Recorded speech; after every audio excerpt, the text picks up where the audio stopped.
Hey, what's up everyone? It's Jaiko here, and this is gonna be my video about just a little thoughts video, my opinion video about the game Oxenfree 2. It's not like a very formalized review. It's kind of just like, for me to talk and share my thoughts. After all, I did complete the game, so I think I am entitled to have my own opinion about the game. So let's get on to it.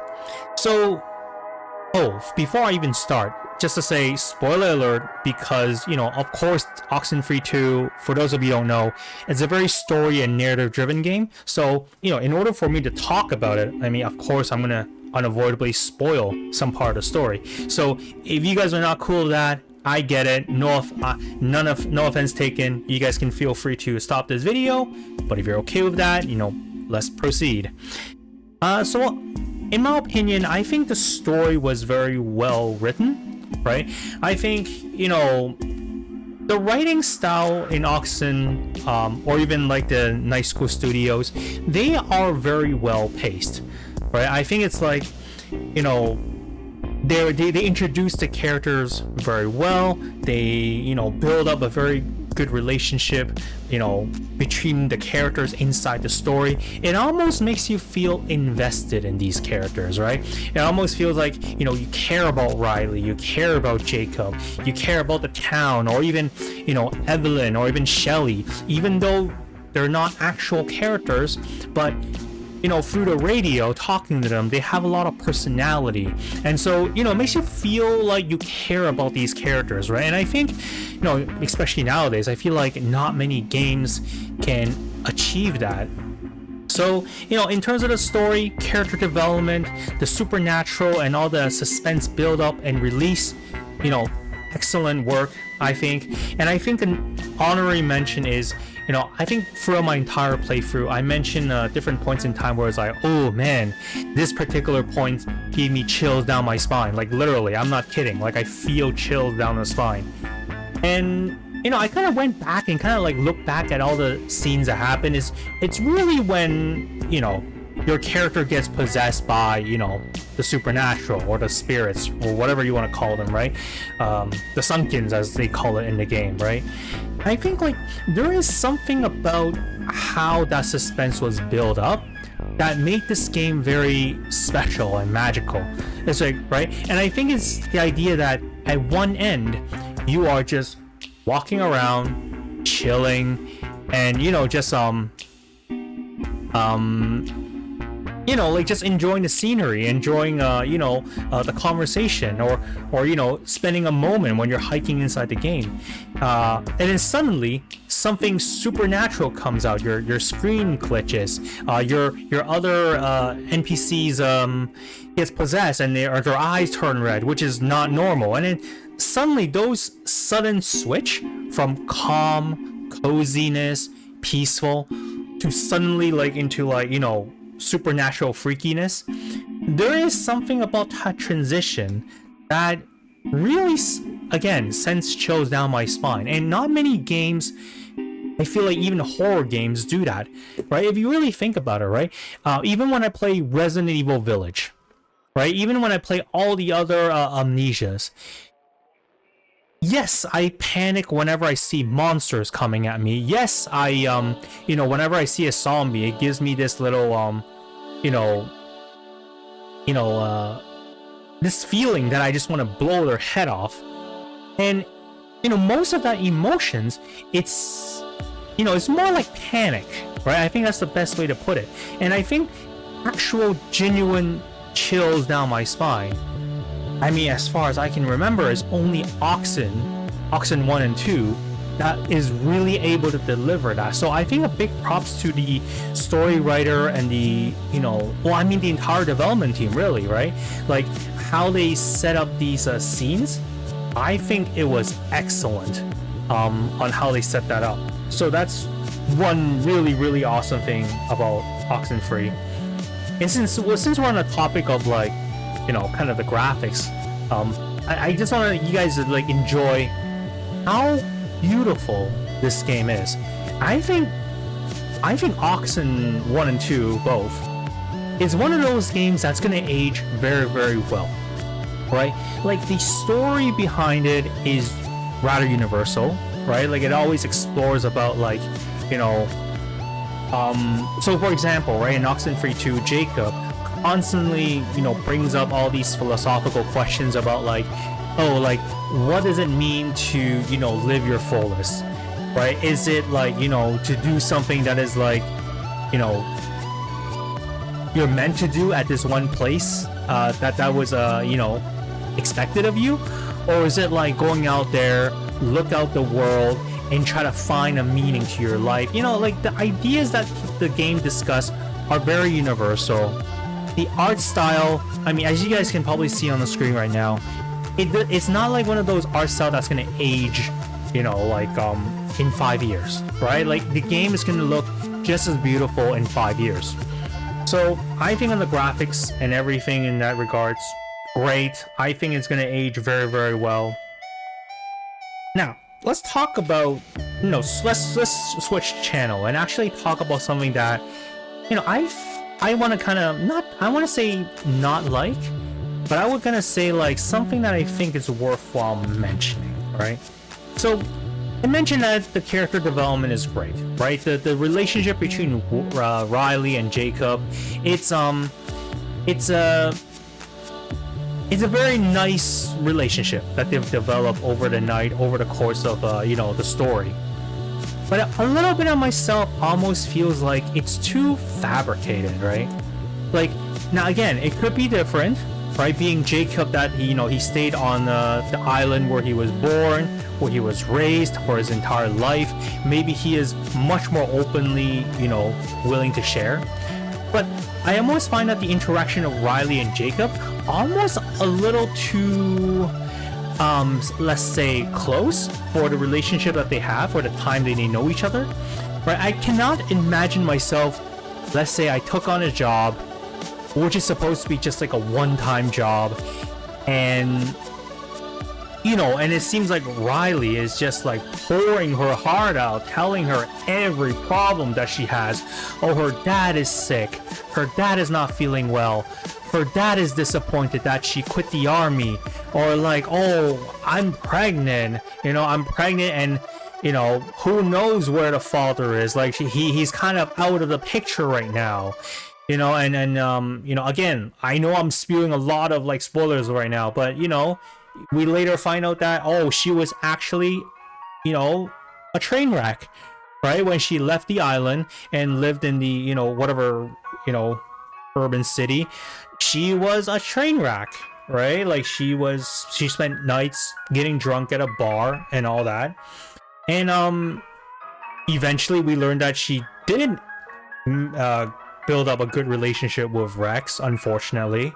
So, you know, all in all, it's like, you know, Riley's just pouring her heart out to Jacob on these very serious issues and, you know, million things that she's worried about, to this one stranger, right? Or I guess stranger-ish, you know, quote unquote. You know, they are working as, you know, colleagues for one night, but still, right? Jacob is someone that they just met like a couple hours ago. Like, I cannot imagine myself, you know, pouring my heart out to someone like that just meeting an hour. And speaking of like character development, is like, so as you guys can probably tell throughout, you know, this the video that I'm showing right now, is it's sort of like a pick your own adventure, but not really, right? Every time when, you know, Jacob or other characters talks to you, you can pick and choose up to 3 different choices of response, right? And there are some choices that are clearly just, you know, they're conversation stoppers, right? It's almost like, you know, oh, Riley doesn't want to share this, so, you know, she's gonna, you know, throw out that answer so then it doesn't get the, you know, conversation to proceed. I think in real life, I would do more of these conversation stoppers, and as Riley, of course, right? Just because I don't freaking know Jacob, right? Again, like, Jacob is just a stranger to me. I just met him a couple hours ago. I'm not gonna tell him everything about me, right? But because I, you know, Jaiko as a player, wants to know the lore and wants to know the background story behind Riley. I picked a lot of choices that were basically just honesty and truth, and just have Riley pour her heart out. And it does seem like the game rewards you for that. So let's talk a little bit about this here. So the game is not really a pick your own adventure game kind of thing, right? A lot of the times when you pick these dialogues and they build good relationship with the characters around Riley, these characters will like her, and it will change the conversation to be like more likable. Like they make Riley, they speak to Riley as if, you know, she's a friend or something like that. But that's really it, right? A lot of these conversation choices, there's no real impact to the game or the game's ending at all, right? And a little bit of myself almost feels like the game pictures Riley to a certain personality. And it is almost like my job to try to understand which answer builds the most relationship, or builds the best relationship with everyone around me, right? And so obviously I'm not going to pick the ones that lie. Obviously I'm not going to pick the ones that are too mean. You know, it's, you know, a little bit myself feels like the game gives you a choice, but there isn't really a choice, right? There's really only a few handful of choices that actually matters, you know, in a gameplay or story standpoint, right? So that's what I'm gonna say a little bit about it, right? It's it would be nice if like Jacob is kind of like you know, co-worker that, you know, Riley might have worked at for a long time, or like they might have known each other for a long while or something like that, right? And you know, and if the game already has a certain personality for Riley, then why are you making me trying to guess it, I guess, right? It's like you might as well just deliver the line for me, right? How you want Riley to be. So that's what I'm, you know, kind of a little iffy about, right? And then the last thing I'd like to talk about is, you know, the connection between Oxen 1 and Oxen 2. And I think, like, you know, in my mind is actually, before we even talk about that, let's talk about Oxen 1, right? Again, spoiler alert, right? Oxen 1 talks of one of the characters that also appears in Oxen 2 is Alex, right? So Alex is the main character in Oxenfree 1. You know, she went through a little adventure, and basically the ending was she was able to rewind through time and start right back at the beginning of before she started all her adventures, right? Of the entire Oxen 1, you know, story sequence. There, you can choose two choices. Either one, continue taking the boat and essentially repeating the same sequence that she had to go through for the entire night. Or two, is to not take the boat and don't even go to the beach party that she was invited to, and completely bypass, you know, break herself out of the timeline to you know, not go through all the supernatural and dangerous events that she's been through on the island, right? And I kind of like that ending, right? I to a little degree is that, you know, Alex found a way to get out of that loop, right? To get out of the situation. Now, in Oxen 2, they kind of retcon and change that a little bit, right? So actually what happened was Alex was stuck in the loop. She was stuck in the Utopia, whatever they call it in Oxenfree 2. So Alex ended up being trapped with all the other Sunkens and all the other spirits, and they're living in the same, you know, sequence of life, memories, over and over again for all of eternity. And so, you know, as part of, you know, the story was that Alex, along with all the Sunkens, the spirits, I guess, they are trying to get out, right? That's what's causing the whole entire events in Oxenfree 2. Now, one thing that they actually do, now I didn't know about this until, like, you know, I went on the internet and read about it. Apparently the developers, Night School Studios, went back to Oxenfree 1 and made an update. So what ended up happening was they updated some of the radio stations in Oxenfree 1 and perhaps other Easter eggs that hints of the events in Oxenfree 2, right?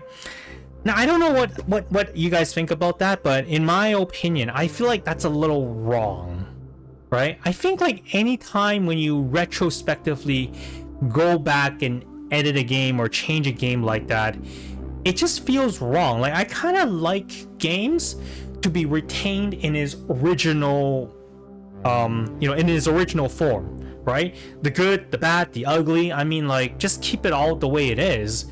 So then when other people play it, they can experience the game the way it was released, right?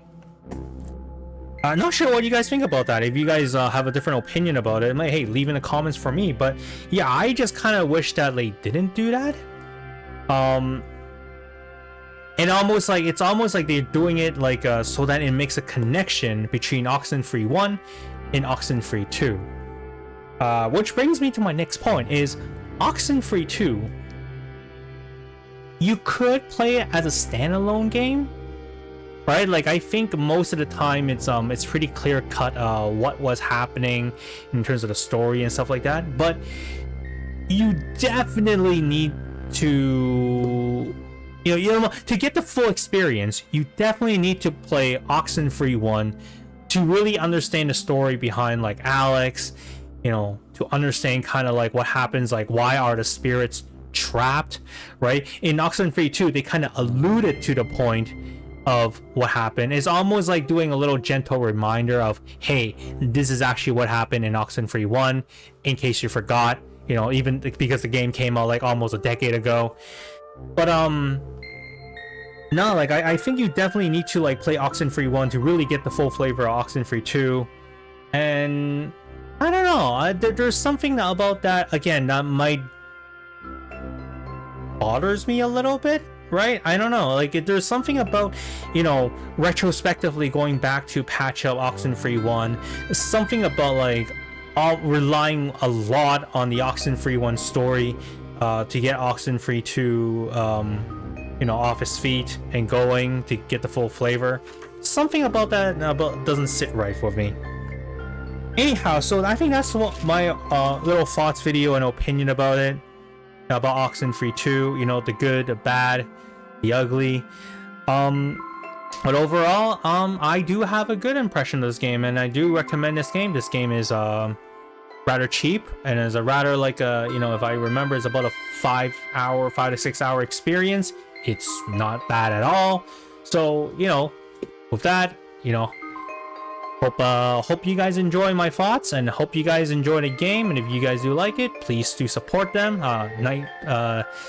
Night School Studios, they are pretty awesome developers. And with that, I'm gonna sign off here. Thank you for watching. See you guys next time.